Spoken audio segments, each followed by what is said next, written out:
Tapi benar sih kehadiran Tuhan itu kalau saya sih tidak terduga, kayak tiba-tiba tuh kayak kemarin habis mungkin merasa bersalah, kali ini salah satu saya cocokologi aja, merasa bersalah tidak datang ikutan misa akbar sama Paus. Saya balik dari Jogja di mobil tuh saya kayak, kenapa saya kangen banget gereja ya? Rasanya kayak gitu.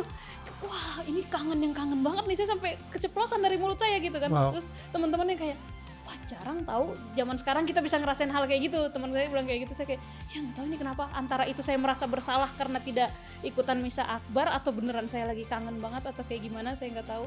Tapi kadang gitu kehadiran Tuhan tuh ya tanpa saya rencanakan atau saya kayak sebentar malam saya mau berdoa lah gitu-gitu, nggak setiba-tiba itu aja, lagi jalan lagi apa tiba-tiba kok kangen ya pengen doa ya gitu, setiba-tiba itu. Hai, ini gua Daniel, tetangga kamu. Yuk kita mulai. Gua ngerasa ya, maksudnya tadi lu juga ngomong gitu kayak misalnya tanggal 16 September tuh kayaknya lagi happy-happynya banget gitu ya.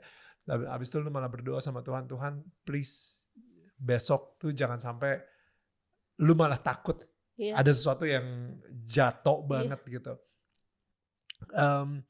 Dulu gue juga pernah ngerasain seperti itu actually.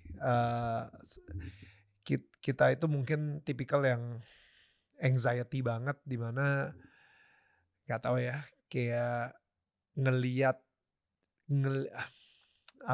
ngerasain sesuatu yang happy itu kayak it's too good to be true. Iya. Nah, tapi kan kita percaya bahwa Tuhan itu kan adalah Bapa kita, ya kan. Gue lagi mikir aja, kalau misalnya gue punya anak dan anak gue lagi datang ke gue happy banget, karena dia saking happynya, gue sengkat dia supaya dia jatuh. bisa aja. Bapak macam apa? Ya ini anak gak boleh terlalu happy nih, gue sengkat nih. Akhirnya dia nangis. Oke, sekarang hidup bisa balance lagi. Ya gila, kan gue psycho banget. Aduh, tapi kayaknya kalau saya jadi orang tua saya bisa kayak gitu. Makanya mungkin lu belum jadi orang tua. Saya suka lagi lihat anak kecil nangis gitu. Maksudnya saya suka nangisin anak kecil. Itu bahagia gitu loh, saya kayak nangis lu digangguin gitu-gitu.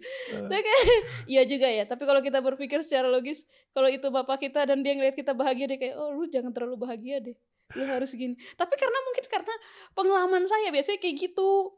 Kalau udah terlalu bahagia, besoknya tuh ada sesuatu yang kayak apa sih ini gitu. Tapi gue justru ngerasa bahwa orang itu banyak yang bilang kayak misalnya itu roda kehidupan, kadang-kadang lu ada di atas habis itu lu di bawah gitu kan. Tapi menurut gue enggak juga, gue lebih ngelihatnya itu kayak dua rel kereta gitu. Ada kereta yang baik, ada kereta yang buruk. Nah, dan kadang-kadang misalnya di kerjaan gue lagi oke banget, tapi gue lagi berantem sama istri gue, misalnya seperti itu. Jadi ada yes, di satu hari itu ada yang baik, tapi ada yang buruk juga. Kemarin gue ngerasa wah gue lagi seru banget, everybody's happy, everybody loves me, sehingga akhirnya kayaknya boleh nih gue ambil satu kotak snack ini. Terus ternyata abis itu nyesel kayak orang bego gitu, gak bisa tidur malamnya. Iya. Jadi kayak stuff like that happens all the time menurut gue. Dan emang yang paling sedih buat gue, kalau misalnya gue memberikan hadiah kepada anak gue kasih dia hadiah, dan habis itu dia seneng banget. Wow, kok lu tahu gue maunya ini, thank you banget. Wow, wait. Lu abis ini bakal ngapain gue? You know, ini ada agenda apa nih? Kenapa lu bisa ngasih gue sesuatu yang seindah dan sebaik ini? Gue jadi curiga sama bapak gue sendiri. Misalnya misalnya anak gue curiga sama ayahnya. Man, gue sebagai ayah bakal sedih sih. Ngerti gak sih? Kayak tiba-tiba wait, enggak. Gue sayang banget sama lo. Abis itu ketika gue bilang gue sayang banget sama lo, makanya gue pengen ngasih lo hadiah ini. Dan si anak gue ini bakal mikir, bentar.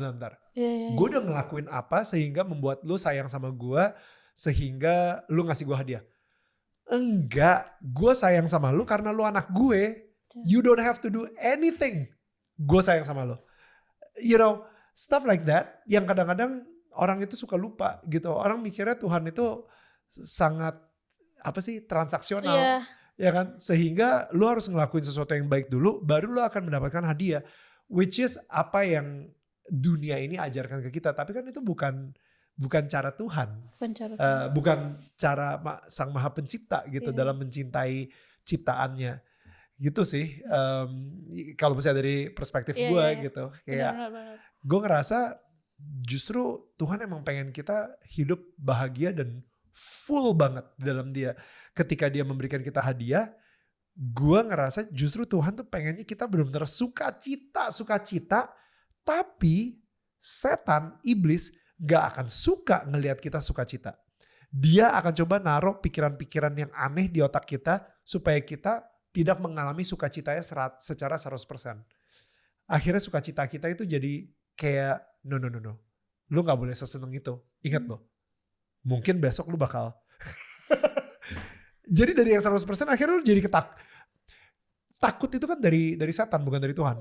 Rasa takut, rasa khawatir, rasa angkuh diri, pride gitu misalnya, rasa anxiety, itu semua dari setan. Tuhan itu cuma bisa ngasih rasa damai, cinta, kesabaran, kebaikan dan lain-lain gitu.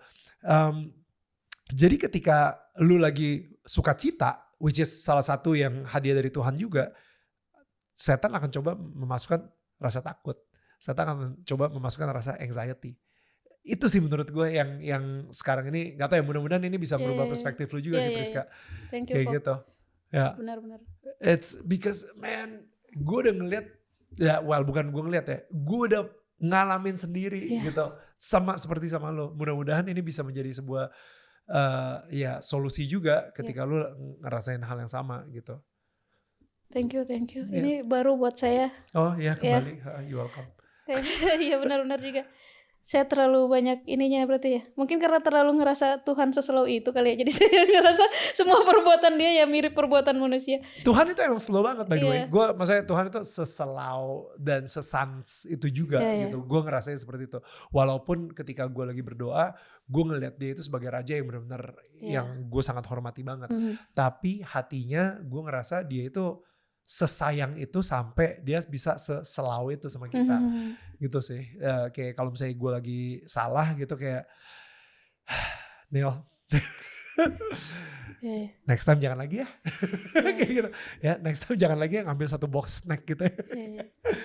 Kayak lu egois banget, lu ngelakuin itu gara-gara lu angkuh banget sih saat itu. Lu prideful banget, lu ngerasa kayak wah yang ngundang sama lu seneng banget sama lu, bosnya seneng banget sama lu, dia sampai kayak nge-service lu banget gitu dan lu pikir lu bisa ngelakuin semuanya dan lu di atas segalanya. Jangan lagi ya, itu namanya pride. Kayak gitu. And yeah, he forgives gitu. Jadi gue literally nih hari ini ya, gue doa terus sama Tuhan, gue tanya Tuhan apa yang harus gue lakuin? Telepon, minta maaf. Oke. Minta maaf karena lu udah nyolong. Oke. Gue ngaku dosa nanti. Kayak gitu.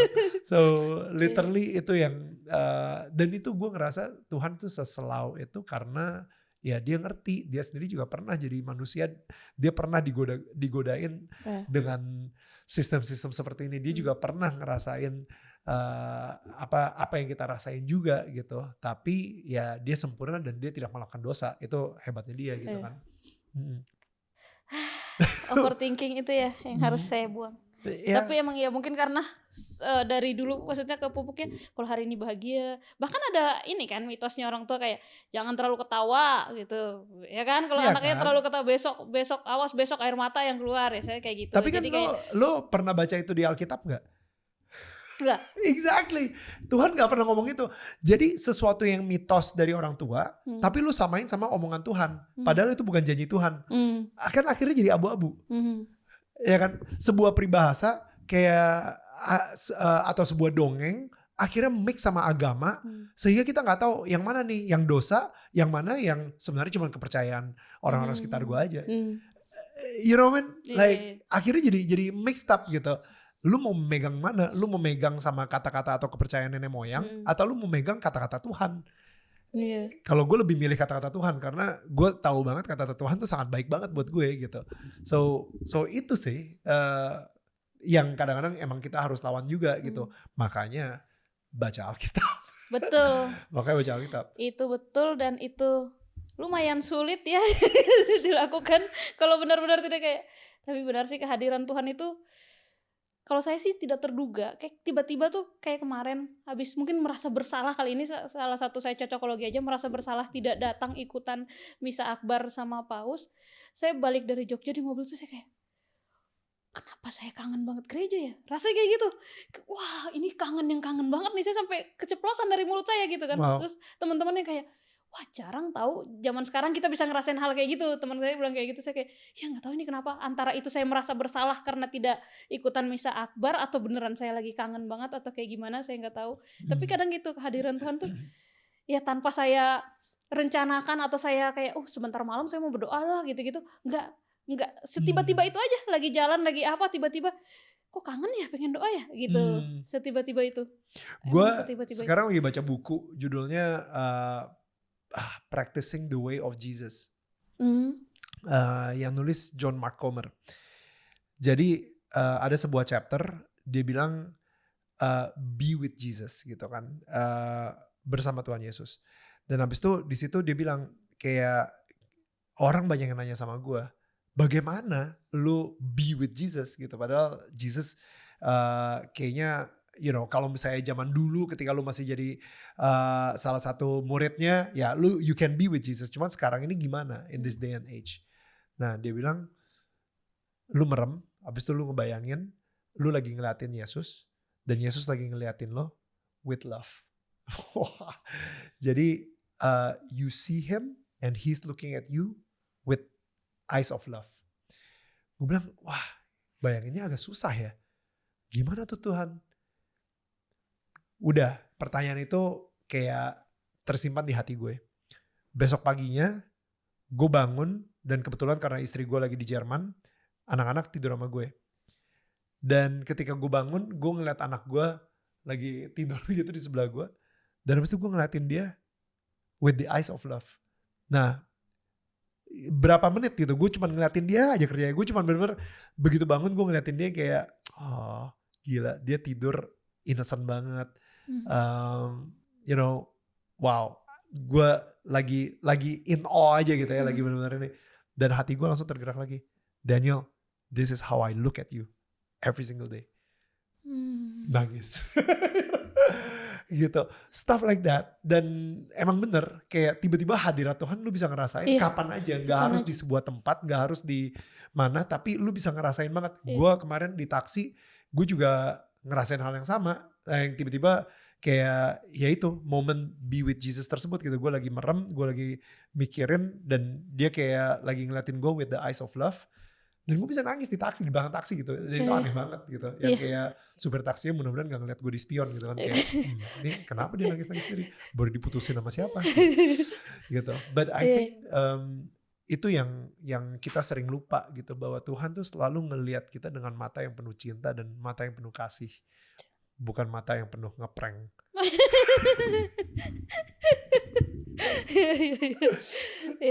So, what's next for you? Kapan gue diundang ke stand up comedy spesial lo gitu misalnya? Wah, ya kan? Doakan semoga tahun depan saya ada spesial lagi. Ya. Saya berencana tahun depan ada lagi dan mungkin lebih personal lagi. Kemarin tuh cukup personal tentang ya marahnya saya ke Tuhan, iman saya yang naik turun gitu-gitu. Pokoknya hidup saya berubah banget lah setelah bapak saya meninggal dan itu tertuang semua 1 jam di sana. Mudahan di stand up berikutnya isinya juga personal tapi lebih ke banyak bersyukurnya ke Tuhan dengan apapun yang dia kasih, bukan tentang marah-marah yang kemarin. Jadi semoga kalau itu jadi Ko Daniel saya undang datang. Yes. Banyak yang bilang kalau datang stand upnya Priska itu kayak mereka ngelihat ini mah khotbah dibalut komedi katanya kayak gitu-gitu. Ada yang bilang kristenisasi lah apalah gitu-gitu. Tapi emang seseru itu. Saya selalu, nah itu yang saya bilang, saya berusaha untuk kadang-kadang keluar dari zona ini, enggak, tetap balik lagi, akan balik lagi. Yeah. Yang saya merasa semuanya kebetulan aja nih, saya tiba-tiba Katolik garis keras dibilang sama orang apa segala macam materinya agama banget. Tapi ya gimana, saya berusaha keluar dari situ nggak ada, jalannya tuh tetap akan balik lagi. Yeah. Stand up saya kemarin aja openingnya itu pakai kur gereja. Jadi kayak, woi kapan kau keluar dari ini Priska? Kalau kau stand up aja openingnya kur gereja, lagunya lagu rohani gitu loh. Sebelum kau mengeluh tentang itu, kadang Tuhan jahat sama saya, kadang Tuhan baik sama saya, tapi yang buka itu kur gereja gitu. Puji-pujian gitu. Jadi kayak ya semoga ya saya cukup, kemarin saya sempat cerita juga tadi sama Pendeta Yeri. Selama ini saya selalu merasa saya terus kebetulan mulu, ada di mana aja tuh kebetulan. Stand up saya tidak pernah pikirin, jadi tulang punggung keluarga tidak juga, ini kebetulan bapak saya meninggal makanya saya kayak gini, saya tuh dipakai tuh kebetulan lah semuanya. Akhirnya kemarin sempat satu acara sama Miss Mary Riana, di mana ya ada pertanyaan serupa, kenapa Kak Priska terjun sejauh ini gini-gini. Saya bilang saya kebetulan gitu, saya nggak pernah merencanakan ini dari dulu. Cita-cita saya semuanya tidak ada yang tercapai, rencana saya tidak ada semua yang berjalan lancar. Saya tidak tahu ini rencana siapa, saya bilang gitu, ini semua kebetulan. Terus Miss Mary bilang, tidak ada yang kebetulan di dunia ini. Untuk aku pribadi dia bilang, untuk kamu tidak ada yang kebetulan, semua pasti sudah Tuhan rencanakan dengan detail dan baik. Jadi semoga setelah dari sini kamu pulang dan kamu bisa sadar kalau semua yang terjadi sama kamu tuh memang direncanakan Tuhan dan Tuhan mau pakai kamu. Come on. Di situ saya kayak, kenapa saya nggak pernah mikir ya? Wow. Kalau ini tuh nggak kebetulan. Saya selama ini selalu saya berjuang untuk keluar dari zona yang kayak Priska Katolik garis keras gitu-gitu. Saya kayak beban banget ya. Saya ini stand up loh, lucu loh. Kenapa harus dihubungkan sama kayak gitu-gitu gitu kan? Tapi oh ya udah, kalau Tuhan mau pakai saya dengan cara ini ya sudah, saya terima. Saya jadi lebih legowo lagi kayak, oh ya udah memang Tuhan yang pakai, ini rencana Tuhan kok. Memang rencana saya nggak ada yang kejadian karena rencana Tuhan lebih baik aja. Di situ saya, itu titiknya kemarin saya kayak, ya juga ya, kenapa selama ini saya nggak pernah mikir itu ya. Jadi tahun depan jangan cuma kur aja, misa sama 1 jam sakramen Maha Kudus Adorasi. sebelum stand up gitu ya. Semuanya tuh, sampai ada kemenyan-kemenyannya gitu kan. Semuanya dikelilingin sama Miss Dinar, putra altar, putri gereja, semuanya lengkap, paket lengkap. Abis lu stand up di situ. Baru stand up. Ya kan? Wah kacau juga.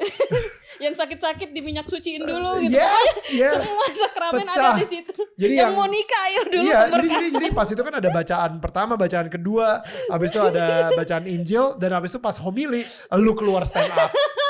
Come on, langsung. Ya kan? Kasih lihatnya the whole thing gitu. Benar-benar Tuhan pakai.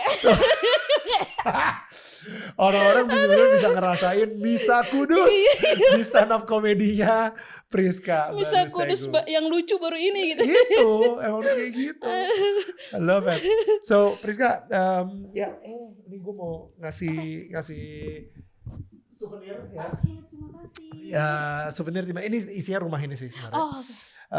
Gue ngerasa dengan apa yang lu bawa, dengan apa yang lu kerjakan, dengan stand up comedy lu itu menjadi pelita. Tetap sih, lu menjadi sebuah terang gitu. Dan terang lu itu yang udah Tuhan taruh di rumah lu, gue berharap bisa menerangi tetangga-tetangga di sekitar juga. Dan khususnya yang lu harus ingat adalah pelita ini udah menerangi rumah lu. Berarti pelita ini juga udah menerangi semua saudara-saudara lu dan juga nyokap lu juga gitu kan. So So thank you banget Priska. Makasih really kok. Thank you Gue banget. juga, thank you. Dan gue I just wanna encourage juga, maksudnya bahwa Tuhan kayak di hati gue gitu ya, Tuhan itu jauh lebih sayang sama adik-adik lu daripada lu sayang sama adik-adik lu. Percaya gak lu itu? Iya. Jadi itu mudah-mudahan bisa kayak ngelepas banyak banget rasa kayak, oh gue harus begini demi adik-adik gue. Tapi sebenarnya yang lo harus ingat, Tuhan tuh jauh beribu-ribu atau mungkin berjuta-juta kali lipat lebih cinta sama adik-adik lo daripada lo cinta sama adik-adik lo. Kayak gitu sih. Dan of course karena dia sayang banget sama adik lo, dia kadang-kadang menggunakan lo juga gitu untuk menjadi saluran berkat buat adik-adik lo. So thank you for sharing your story. Thank you for being vulnerable, dan thank you banget ya, kayak itu tadi Priska real banget ngomongin soal tanggung jawab lu sendiri dan juga sama nyokap juga. So thank you so much. Makasih kok, saya juga. Thank you. Anyway, yang pasti kita akan ketemu lagi minggu depan dengan tetangga yang cerita spiritual journey-nya juga tidak kalah hebatnya. Dan tetangga saling menyangga, bukan menyanggah. Bye.